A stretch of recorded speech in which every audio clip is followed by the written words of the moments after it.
Hello students, how are you all? I hope you all are fine. So today let's start with a new chapter, that is chapter 11, Need for Transport, class 5th. So before that I would like to tell you, please do like, share and subscribe my channel. My channel name is SST Rainbow. So let's start with the chapter. First, the name of the chapter is Need for Transport. हमें transport की ज़रूरत क्यों है?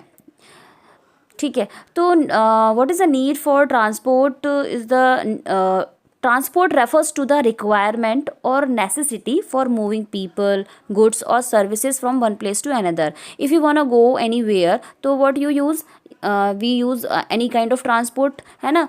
तो अगर हमें कहीं यहाँ से वहाँ जाना है या फिर किसी सामान को इधर से उधर भेजना है तो हम क्या यूज़ करते हैं बेटा, ट्रांसपोर्ट यूज़ करते हैं. And different types of transports are available nowadays, है ना. जैसे कि I have asked the question in the class कि how do you come to school, तो some of the student were saying I come from bicycle, I come from auto and some of them said I come from bus. तो ऐसे different answers I got from everyone. तो it means now you can see कि number of transportation facilities we are having. तो लेकिन अब एक सोचने वाली बात है कि ओल्डन टाइम में लोग कैसे इधर से उधर आया जाया करते थे. उस टाइम तो कोई ऐसी फैसिलिटी होती नहीं थी, कोई भी कन्वेंस हमारे पास ऐसे व्हीकल्स नहीं होते थे उस. तो बेटा ओल्डन टाइम में लोग इधर से उधर जाने के लिए क्या यूज़ करते थे, अर्ली ह्यूमंस की बात कर रही हूँ, use to walk on foot only, पैदल चलकर ही जाया करते थे.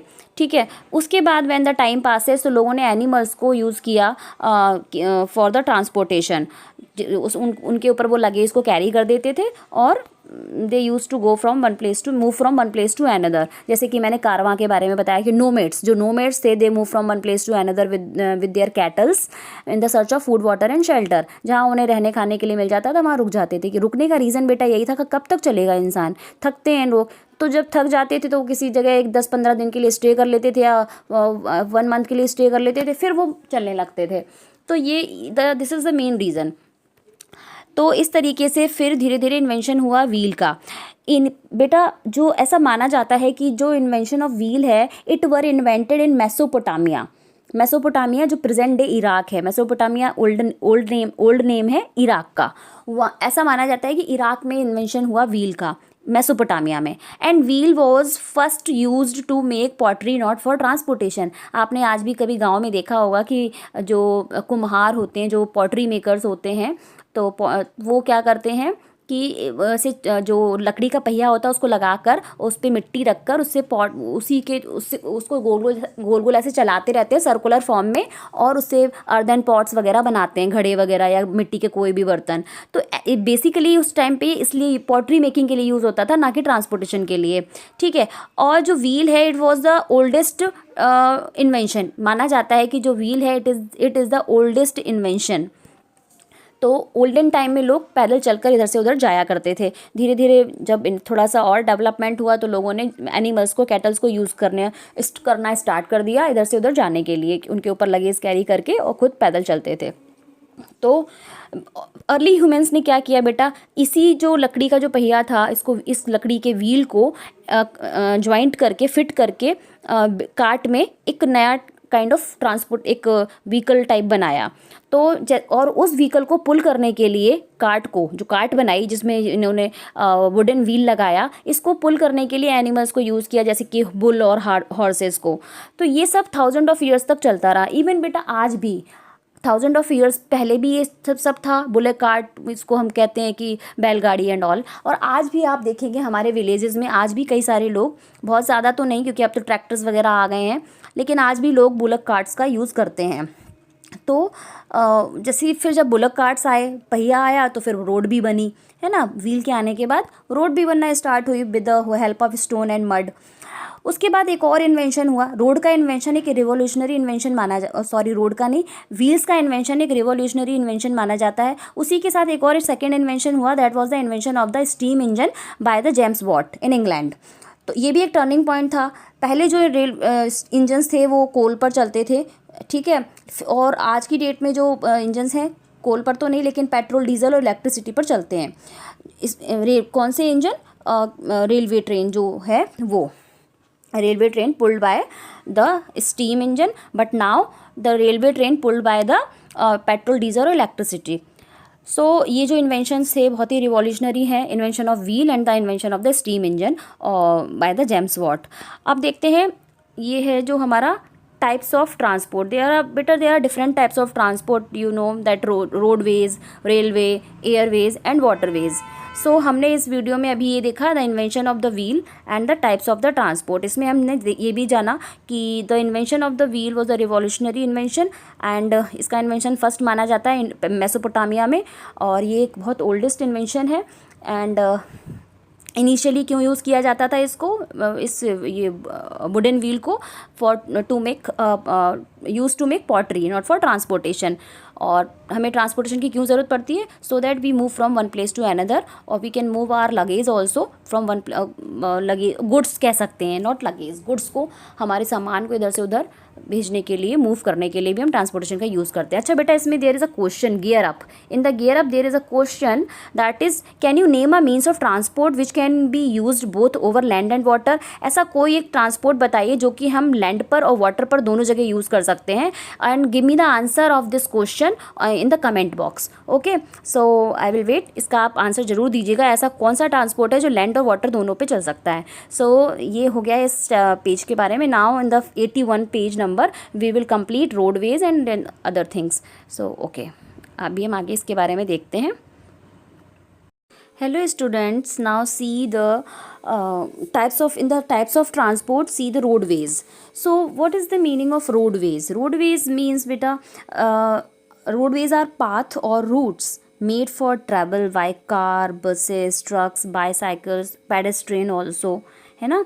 तो रोडवेज का मतलब होता है ऐसा कोई भी पाथ या रास्ता जिस पर हम अपनी कोई भी व्हीकल को चला सकें, whether it is car, buses, trucks, bicycle, whatever it is.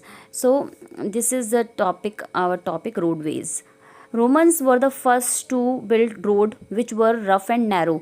Romans पहले जो पहले लोग थे वो रोमन्स थे जिन्होंने रोड बिल्ड की, एंड लेकिन वो जो रोड्स होती थी वो रफ़ और नैरो होती थी, ठीक है। उसके बाद बेटा जैसे अगर बात की जाए कि रोड्स तो ठीक है, रोड्स बनी कैसे, मैंने आपको प्रीवियसली बताया था कि रोड्स को बनाया गया स्टोन एंड मड से। Initially it was made of stone and mud. तो लेकिन इम्पॉर्टेंस क्या है, क्यों, why the roads are that much important? Why the roads are very much important because it gives the economic growth to the country. अगर हमारे पास अच्छा road system है तो ये हमारी कंट्री को एक इकोनॉमिक ग्रोथ देगा, क्योंकि इससे हम अच्छी रोड्स के थ्रू हम दूसरी कंट्रीज से कनेक्ट कर पाएंगे, जुड़ पाएंगे। अगर दूसरी कंट्री से हम जुड़ते हैं तो हमारे लिए वो इकोनॉमिक ग्रोथ कहीं ना कहीं लाएगा, क्योंकि उसके बाद हम टूरिज्म एंड ट्रैवल से कनेक्ट होंगे। मतलब जो अच्छी रोड सपोर्ट करती है टूरिज्म एंड ट्रैवल को, फैसिलिटेट करती है ट्रेड और कॉमर्स को। हम ट्रेड कर सकते हैं, बिजनेस कर सकते हैं दूसरी कंट्रीज़ के साथ, अगर हमारे पास अच्छा हमारे पास रोड सिस्टम है, रोडवेज हमारा अच्छे हैं, तो इसके थ्रू हमको काफ़ी सारी ग्रोथ मिल सकती है हमारी कंट्री को। और ये फैसिलिटेट करता है ट्रेड एंड कॉमर्स को। और रोड्स का एक और बहुत अच्छा यूज़ है, ये पीपल्स और प्लेसेस को कनेक्ट करता है। तो जैसे कि मैंने एक विलेज वाला एग्जांपल दिया था कि जैसे कि दो विलेज एरिया है, एक गांव का नाम ए है, एक गांव का नाम बी है। तो ए वाला विलेज जो है वहाँ रोड्स नहीं है, लेकिन बी वाले विलेज में बहुत अच्छी रोड्स हैं। तो आप कौन सा वाला विलेज प्रेफर करोगे, किस वाले विलेज में जाना प्रेफर करोगे? ऑब्वियसली आप बी वाले विलेज में जाना प्रेफर करोगे, कि because that village is having good quality of roads. और जो फर्स्ट वाला विलेज है वहाँ पे कोई रोड ही नहीं है और कोई फैसिलिटी नहीं है अच्छे से जाने की, तो ऑब्वियसली वहाँ कोई नहीं जाएगा वो, क्योंकि हर एक इंसान एक अच्छी जगह रहना चाहता है और जाना चाहता है। तो बेटा रोड्स का एक बहुत बड़ा इम्पैक्ट है किसी भी कंट्री की डेवलपमेंट में, क्योंकि वो उसको इकोनॉमिक रोड्स, जो अच्छा रोड सिस्टम होता है वो इकोनॉमिक ग्रोथ देता है, टूरिज्म और ट्रैवल को सपोर्ट करता है, एंड ट्रेड एंड कॉमर्स को फैसिलिटेट करता है, और पीपल्स और प्लेसेस को कनेक्ट करता है, ठीक है।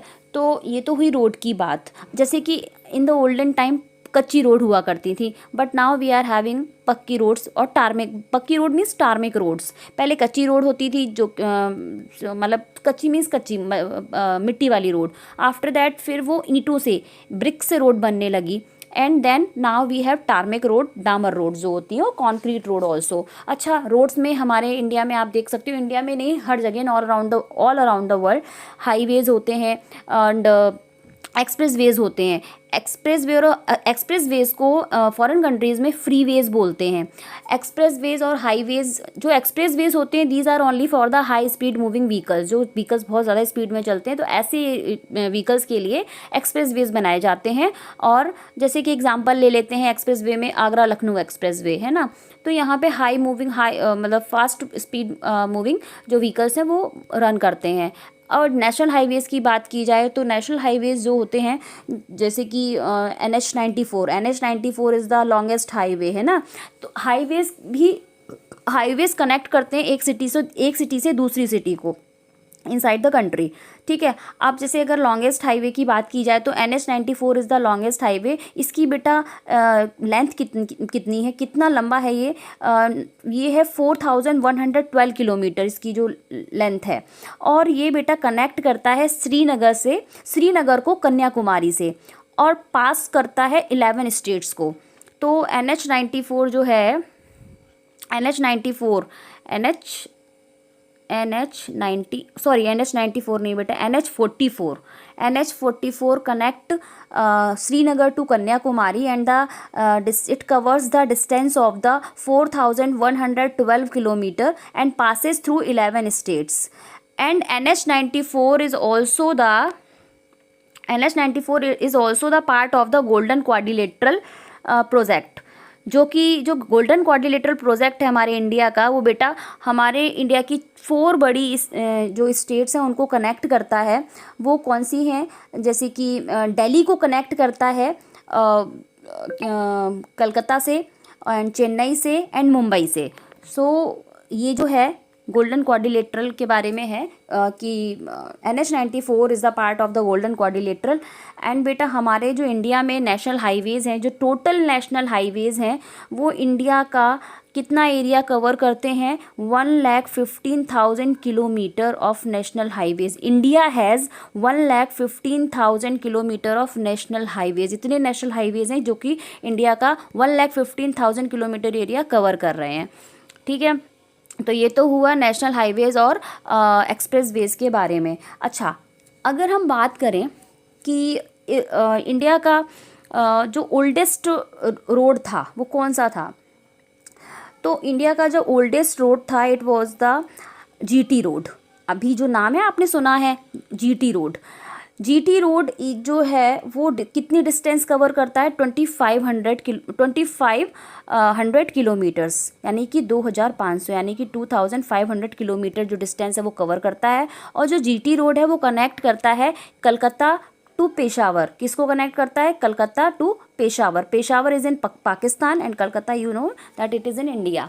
तो GT रोड इंडिया को पाकिस्तान से कनेक्ट करती है। And GT road is the Asia's longest and oldest road. Asia की सबसे लंबी और ओल्डेस्ट रोड मानी जाती है। And it was built by the Sher Shah Suri.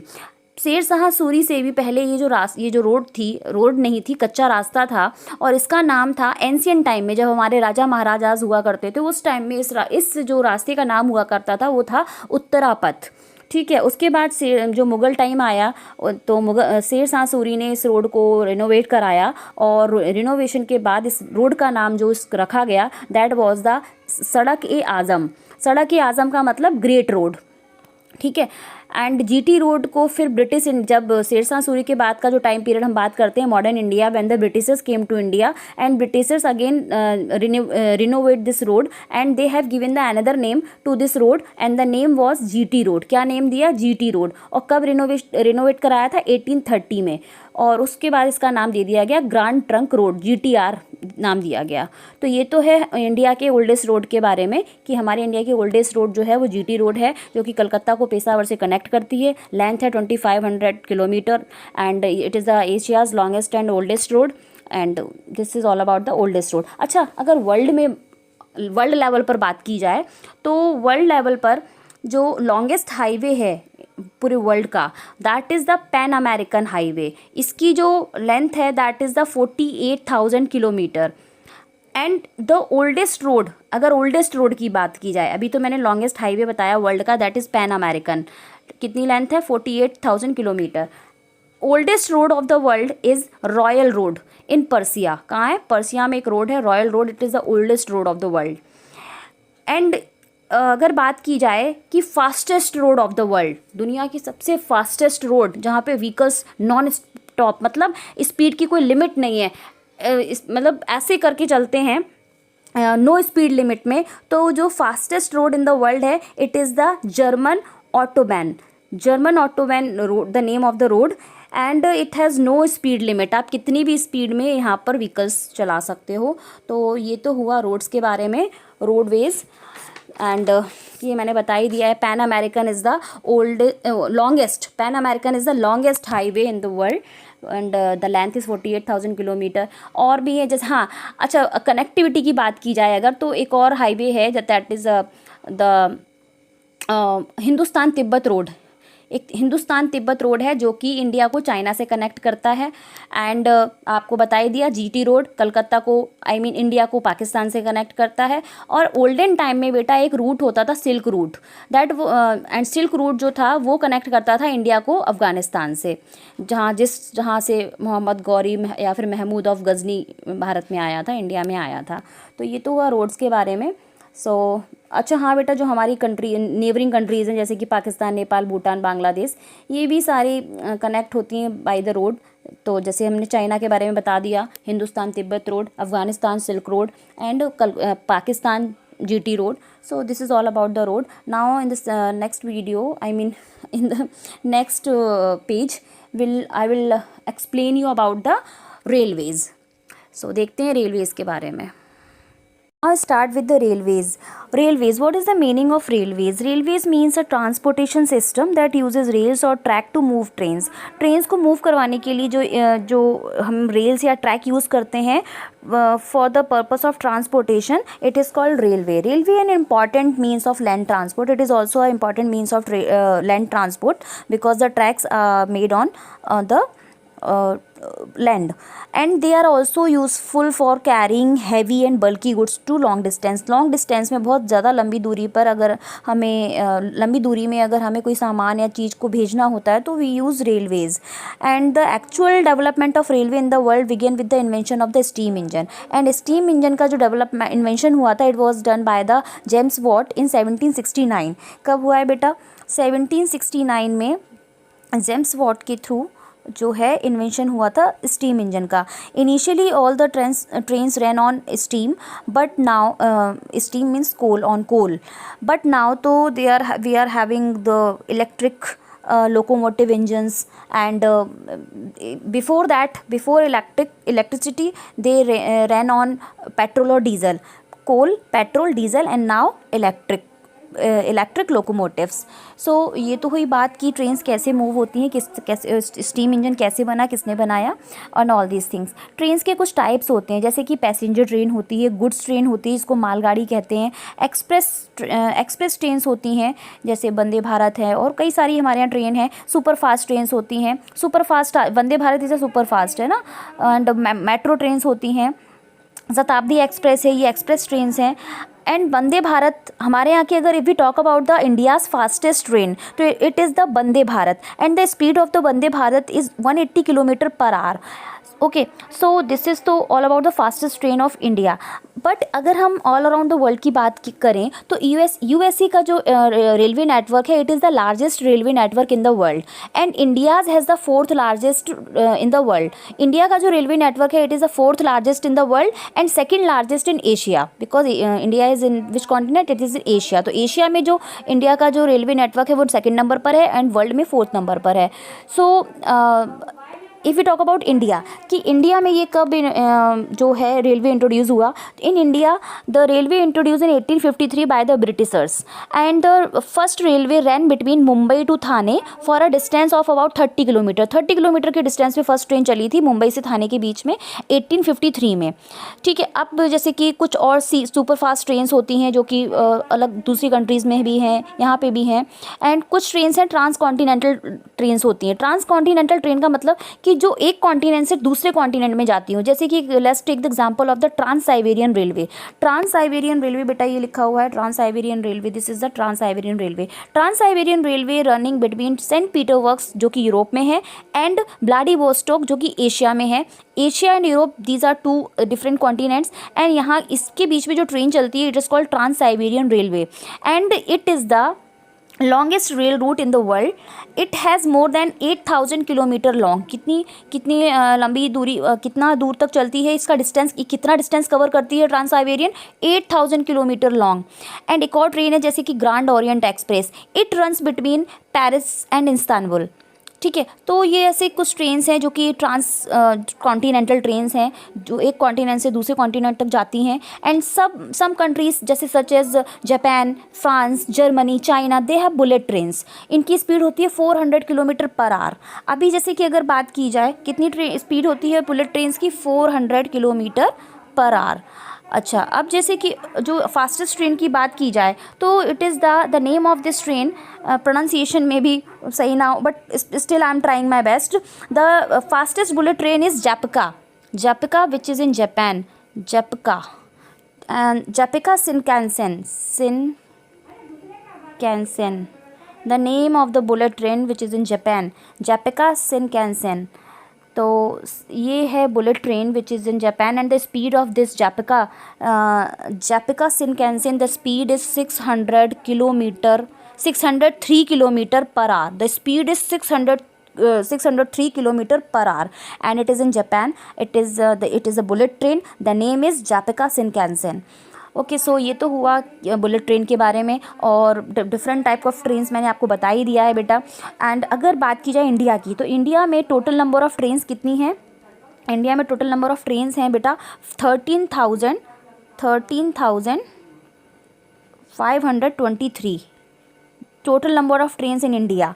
And ये कितना जो इस किलोमीटर्स में कितना ट्रैक्स को कवर करती हैं, ट्रैक्स के अकॉर्डिंग कितना किलोमीटर कवर करती हैं, ये ट्रैक्स में 67,000 किलोमीटर कवर करती हैं। जो रेलवे ट्रैक है पूरे इंडिया में जो वाइडली स्प्रेडेड है, कितना डिस्टेंस कवर करती है, 67,000 किलोमीटर।